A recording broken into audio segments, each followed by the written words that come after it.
జగన్మోహన్ రెడ్డి మళ్ళీ యాత్రలు మొదలుపెట్టారు. ఇవాళ రేపు మళ్ళీ మెడికల్ కాలేజీల యాత్ర ఒకటి మొదలుపెట్టారు. ఎలా చూడాలంటారు? ఈ యాత్రల ప్రభావం ఎలా ఉండబోతుంది రాష్ట్రం మీద? ఏం చేశాడని ఆయన యాత్రలు మొదలు పెడతాడు? అసలు ఊళ్ళో రానిరేమో, ఆయన రానిరిక. అదే నా మాట అన్నారు. ఆయన యువత కోసం, వాళ్ళ భవిష్యత్తు కోసమే నేను యాత్రలు చేస్తున్నానని చెబుతుంటే అది లోగడ చెప్పాడు, విన్నాము, సరిపోయింది, అందరు కూడా విన్నారు. చేస్తాడనే ఒకటి కాంపిటీషన్ తోటి చేశారు బాగానే. ఆయన తీరా వచ్చినాక ఏం చేశాడు?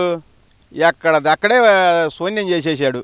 ఇంక అట్టాటోడు వచ్చి మళ్ళీ నేను వస్తున్నాను చేస్తున్నానంటే ఎవడు నమ్ముతాడు? ఎవడు అసలు ఊళ్ళలో రానిరు నాకు తెలిసి. అయితే నేను అనుకోండి మంగళహారతలు పెట్టున్నారంట, లేదంటే కనుక అసలు గన్నవరం ఎయిర్పోర్ట్ కాడ అయితే కనుక సీఎం సీఎం సీఎం అని అరుతున్నారంట. ఆయన చూడంగానే వాడి బ్యాచ్ ఎవరున్నాడు, గాలి బ్యాచ్ వాళ్ళు వాడి పక్కనే ఉంటారు కదా కొంతమంది, వాళ్ళ చేత అనిపించుకుంటాడు అంతే తప్పితే ప్రభావం ఇప్పుడు నా బయటోడు వచ్చి అనాలంటే ఎవడు అనడు. వాళ్ళు చేసుకుని వాడే చేసుకున్నాడు. ఇప్పుడు ప్రతిపక్షం ప్రభుత్వం అనేది ఒకసారి అందరూ ఉండరు, ఒకసారి 5 ఏళ్ళు ఒకళ్ళు ఉంటారు, 5 ఏళ్ళు ఒకళ్ళు ఉంటారు, దాన్ని బట్టి ఉంటారు. అసలు ఈయన వచ్చి మళ్ళీ రావడానికి కూడా చేసుకోలేకుండా పోయాడు. ఇప్పుడు ప్రతిపక్షంలో ఉన్నాడు, ప్రతిపక్షం హోదా ఇచ్చేది ఉన్నాడు. పిచ్చిలంజోడుగా మంచోడా? చిన్నపిల్లాడికి కూడా తెలుసు కదా, కనీసం గొడ్డ కాసుకునేవాడికి కూడా తెలుసు ఆ విషయం.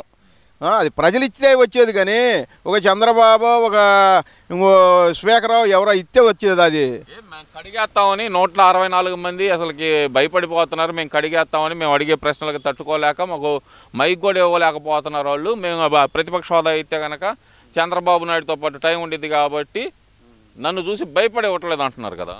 భయపడి ఇవ్వట్లేదా? ఆయన భయపడిపోతున్నాడు, వణుకుతున్నాడు. ఆయన ముఖ్యమంత్రిగా ఉన్నప్పుడే పరదాలు కట్టుకొని పక్కన వచ్చాడు. ఇవాళ చంద్రబాబు ఉన్నాడు, అసలు ఎట్లా వెళ్ళిపోతున్నాడు చూడండి ప్రజల్లోకి. ప్రచార పిచ్చి అంటే ధైర్యం, దమ్ము మనిషిలో అది ఉండాలి. కలేజా లేనాడు వాడట మనిషి, వాడి ముఖ్యమంత్రి ఎట్ట అవుతాయి? అయ్యాడు కానీ మన కర్మగాలి వాడు అయ్యాడు అంతే. అంతేగాని వాడు ఎప్పటికీ రాడు, రాకపోడు. చేస్తాను ఈసారి 2.0 చూపించేస్తాను, బట్టలు ఉప్పదేస్తాను ఒక్కొక్కలే అంటున్నాడు ఆయన. అయితే ఇవన్నీ వద్దు, ఆయన నియోజకవర్గం ఆయన కలిసి రమ్మనిక చూద్దాం అంతే. అక్కడ వాళ్ళు అంత వ్యతిరేకం అయిపోయారు. ఇలా వాళ్ళు ఇలా చంద్రబాబు వచ్చిన కాడ నుంచి బ్రహ్మాండంగా కడపైనా కూడా వాడి నియోజకవర్గం అయినా కూడా ఈయన బ్రహ్మాండంగా పనులు చేస్తున్నాడు. ఈడుండగా చేయలే, ఆయన పోయి చేశాడు. చేసినప్పుడు ఎవరైనా ముందు డెవలప్కి ప్రాముఖ్యత ఇస్తారు కానీ ఇటు ఇవ్వరు కదా. ఇచ్చినప్పుడు ఇప్పుడు ఎవడైతే మనకే మనవాడు అనుకున్నాడు మనకు చేయనప్పుడు చంద్రబాబు వచ్చి ఆ రకంగా డెవలప్ చేస్తున్నాడంటే కడప జిల్లాకు వచ్చి ఇంకా నీకు సిగ్గు శరం ఉండవాడు అయితే మళ్ళీ రాజకీయంలోకి ఉండవు నాకు తెలిసి. వాడు ఏ సిగ్గు శరం లేనివాడు వాడు. అందువల్ల నేను మళ్ళీ వస్తానంటే ఎన్ని పిచ్చి ఊహలు వాడు అనుకోవటం, వాడే గెలవడం. ఇప్పుడు గెలవడం అనే మాట కానీ పక్కన పెడితే కనుక అసలు అసెంబ్లీకి వచ్చి ఆయన అడిగిన సమయం ఇవ్వడానికి ప్రభుత్వం భయపడుతుంది అంటున్నాడు. మరి ఇది క్లియర్గా ఈ కోర్టుకు కూడా వెళ్ళాడు నాకు ప్రతిపక్ష హోదా కావాలని. మరి ఈ పిచ్చోడు ఎవడురా బాబు ఈ రకంగా ప్రతిపక్షం అనుకుంటా హోదా కోసం అని ఎట్ట తిరుగుతున్నాడు అని కోర్టులో లాయర్లు కూడా నవ్వుకుంటున్నారు ఈయన చూసి. ఈడు ఏందో వాడు పిచ్చి చేష్టలు చేస్తా కూకున్నాడు ఈడు. అసెంబ్లీకి పోవడానికి నీకేమైంది? ఎమ్మెల్యే ఉండవు, ఎల్లు. నిన్నేమన్నా ఒక ఎమ్మెల్యే గెలిచిన వాళ్ళు కూడా పోయి మాట్లాడగలిగారు. మరి నీకేం భయం? నీకు భయం పుట్టేగా ఇలా పోకుండా పోతుంది. భయం అంటే తెలియని బ్లడ్ మాది, మాట తప్పడం మడం తిప్పడం రాజశేఖర రెడ్డి బిడ్డ అతను అంటున్నారు కదండి. బ్లడ్ ఓడిపోవాడు కాను, కనీసం పల్లెటూరు వాడు కూడా ఆ రకంగా మాట్లాడేవాడు. అన్ని రాసిని చదువుకుంటా ఉంటాడు. వాడు స్వచ్ఛతంగా ఏదన్నా ఒక మాట మాట్లాడగలుగుతాగా ఈ పూటకి. వాడి చెవట్లో మన కర్మగాలి 5 ఏళ్ళు మనకు ఉన్నాడు, మనకు పట్టిన దరిద్రం పోయింది. ఇక మటుకు పట్టించుకోరు, ఎవరు రానీరు. రానీరైంది అసలు పాదయాత్ర చేస్తాను, ప్రతి ఇంటికి వచ్చి కలుస్తాను నేను అంటే. ఎంత కలిసిన ఏ పాదయాత్రలు చేసినా ఇక వాడికి, ఎందుకంటే లోగడ రాజశేఖర రెడ్డి చేశాడు, కొడుకు బాగా చేస్తాడనే దానికి చేశారు తప్పితే ఈ దెబ్బ అందరూ చూశారు కాబట్టి 5 సంవత్సరాలు ఈ రకంగా దానకండ చేశాడు దేశాన్ని, రాష్ట్రాన్ని. ఇంకా ఈయన్ని రానిస్తే ఎట్రా బాబు అని కనీసం ఇంత పిల్లాడికి కూడా వాడి మీద లేదు ఈ పూట. పిల్లల భవిష్యత్తు నాశనం చేస్తున్న చంద్రబాబు నాయుడు అసలు ఏం చేయాలి, రైతులను నాశనం చేస్తున్న చంద్రబాబు నాయుడిని ఏం చేయాలి అంటున్నాడు కదండి. అసలు చంద్రబాబు నాయుడు గారిని అయితే చంద్రబాబు నాయుడు గారిని, అచ్చెన్నాయుడు గారిని, పవన్ కళ్యాణ్ అసలు బాయిలో దూకి చచ్చిపోవాలి ఇల్లు అన్నాడు కదా. ఆ మాట వాడు చేసుకుంటే రాష్ట్రానికి పట్టిన దరిద్రం వదిలిద్ది. వాడనే మాట వాడే చేసుకోగలిగితే మొత్తం బ్రహ్మాండంగా పండగలు చేసుకుంటాం, ఊళ్ళల్లో అందరూ పండగలు చేసుకుంటారు. అంత కోపం ఎందుకండి అసలు ఆయన మీద? ఎందుకంటే ఏందండి, ఏం చేశాడు? 5 సంవత్సరాలు అరే పోతే ఏమన్నా ఉందా రాష్ట్రం? ఇంత దానకాండ చేసి వెళ్ళిపెట్టాడు. ఆ రాజధాని ఏందండి, ఎంత డెవలప్ చేయాల్సింది, ఏమైపోయింది అది? ఇవాళ మళ్ళీ మొదలెత్తుకొని ఆయన ఎంత శ్రమ చేస్తున్నాడు, 20 గంటలు పని చేస్తున్నాడు ఆయన ఈ వయసులో. అంత అవసరమా? ఈ దరిద్రుడు వచ్చి ఈ రకంగా చేయబట్టి ఆయన కష్టపడాల్సి వస్తుంది. లేకపోతే ఈ ఇయర్కే మన రాష్ట్రం డెవలప్లో ఉండేది, బ్రహ్మాండంగా డెవలప్లో ఉంటాయి అని అంటున్నారు. అసలు రైతులకు పంచపక్ష పరవానాలు పెట్టాను నేను ఉన్నప్పుడు. ఎప్పుడైనా సరే రైతులు ఇబ్బంది పడ్డారా? అసలు మిరగాయలు అయితే 25 అమ్మిని, పత్తి 15 అమ్మింది. అసలు నేను ఉన్నప్పుడు రైతులందరూ సంతోషంగా ఉన్నారు. ఇప్పుడు ఈ కూటమి ప్రభుత్వం వచ్చిన తర్వాత రైతులందరూ ఇబ్బంది పడుతున్నారు వీళ్ళు చేసే పనులతో అంటున్నాడు కదండి. ఇది చంద్రబాబు ఏమైనా మిరగాయలు విదేశాల మిరగాయలు ఏమైనా చేసుకొస్తాడా? అది కేంద్ర గవర్నమెంట్ సంబంధించింది. అది ఈయనేం చేస్తాడు?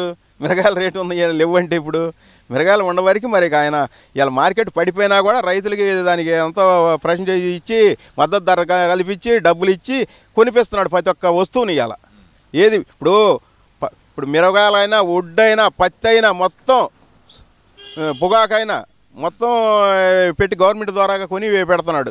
అదే అసలు గవర్నమెంట్ కూడా కొనలేకపోయింది అనుకో, అసలు పరిస్థితి ఏంది, నైల్లో పడేయాలి పొగాకు. నిజంగా ఇవాళ ఎంతో కొంత కల్పించి ఆయన మరి కలగజేసుకొని కేంద్రానికి ఎట్లా మొరపెట్టుకుని ఆయన బాధలేదు ఆయన పడుకుంటూ ఆ డబ్బు తెచ్చుకుంటూ ఇస్తూ చేస్తూ ఉన్నాడు.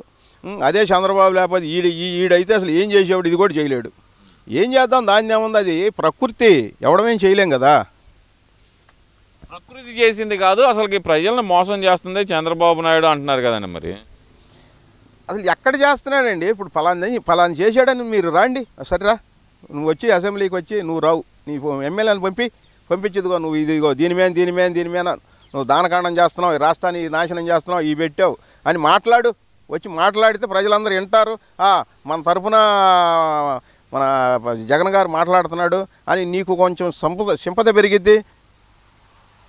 ఇప్పుడు నేను మీడియాలో మాట్లాడుతున్నాను, మీడియా ముఖంగా మాట్లాడుతున్నాను, దానికి అసెంబ్లీలో సమాధానం చెప్పాలంటున్నాడుగా మరి జగన్మోహన్ రెడ్డి. ఆ విధంగానైనా ప్రభుత్వం సిద్ధంగా ఉందనుకోవాలంటారా? చెబుతూనే ఉండారుగా, నువ్వు మాట్లాడేదానికి మంత్రులు అందరూ చెబుతూనే ఉన్నారు, ఎదురుగా చెబుతూనే ఉండారు. మా బట్టి వాళ్ళు మంచి మేము ఏం జరుగుతుందో ఏందని మేము కూడా మీ ద్వారాగా మాట్లాడి ప్రజలకు చెబుతున్నాం కదా. ఇంకా దానివల్ల ఆయన నష్టపడేది అక్కడ, రైతులు నష్టపోయేది ఏముంది? రైతులు ఏం చేస్తారు అంతకంటే? ఆయన చేయాల్సిన పని చేస్తున్నాడు. అది ప్రపంచ మార్కెట్ ఏదన్నా మన రాష్ట్రంలో ఉండి ఇంకో రాష్ట్రంలో లేకుండా ఉంటే సరే, మన రాష్ట్రం వరకే ఈయన చేశాడు పోయినాయి అనుకుంటాం. మన రాష్ట్రం కాదుగా, ప్రపంచం మొత్తం. ఇప్పుడు అన్ని రాష్ట్రాల్లో ఇదే ఉంటుందిగా. ఓవరాల్గా మరి జగన్మోహన్ రెడ్డి అయితే మళ్ళీ నేను వస్తాను, జనాల్లోకి వస్తాను, జనాల తరపున పోరాటం చేస్తాను అన్నాడు. సాధ్యమయ్యే అవకాశం ఉందంటారు? అసలు జనంలోకి వచ్చేవాడు అసెంబ్లీలో పోయి కూర్చొని మాట్లాడాయా 10 మంది తరఫున? ఇప్పుడు రాష్ట్రం తరఫున నువ్వు ప్రతిపక్షంగా నీకు గెలిపించారు, ఎమ్మెల్యే గెలిపించారు, వెళ్ళి మాట్లాడు, దాని గురించి మాట్లాడితే ప్రజలందరూ వింటారు. ఈ రకంగా మన మాజీ ముఖ్యమంత్రి ఈ రకంగా మన తరఫున మాట్లాడుతున్నాడు అనేది కొంచెం సింపత పెరిగి ఎవరైనా 4 ఓట్లు వేసేవాళ్ళన్నా వేస్తారుగా. అసలు ఆ ప్రసక్తే లేదు. నువ్వు వచ్చి నేను చేస్తాను, ఏం చేస్తావు నువ్వు? ఏం చేసుకుంటాను? నిన్ను గెలిపించుకొని ఏం చేసుకోవాలి? మేము నాశనం చేసుకోమంటావా ఇంకా?